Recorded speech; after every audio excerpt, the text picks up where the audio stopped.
First time nga pala magpabunot ng ngipin ng anak ko, guys. At ito sinamahan ko. Dahil nandito na rin lang ako nakapila, magpapabunot na rin ako. Tiyaga lang talaga kami sa pila, guys. Libre kasi. Ang mahal na kasi ngayon ang bayad ng magpabunot.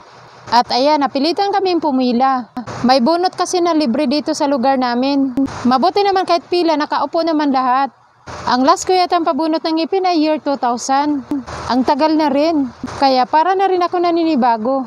Kailangan lang talaga maaga ka dito. Dahil first 10 lang bubunutan sa umaga. At pag di ka nga naman mabunutan sa umaga, mapipilitan ka na naman pumila sa alauna. May first 10 din na bunot. First 10 din ang kailangan. Kaya alas 6 pa lang pumunta na kami ng anak ko. Ayan guys, umpisa na ang tawag. Medyo kinakabakabahan na ako. Paano ba naman bibipihin daw? Takot pa naman ako bipihin. Kahit hindi ako high blood, tumataas tuloy ang dugo ko. Mabuti na lang na-relax ko ang aking sarili. Dahil hindi pa naman bubunutan kapag mataas ang BP. Mabuti na lang pag BP sa akin kanina ay hindi tumaas ang aking BP. Hindi ko nga pala nakuna ng video. Ayan guys, inaantay na lang namin tawagin ang pangalan namin. Inabot din kami ng tanghali guys. Buti na lang pasok kami sa first 10. Hindi na kami pumila ulit ng tanghali alauna.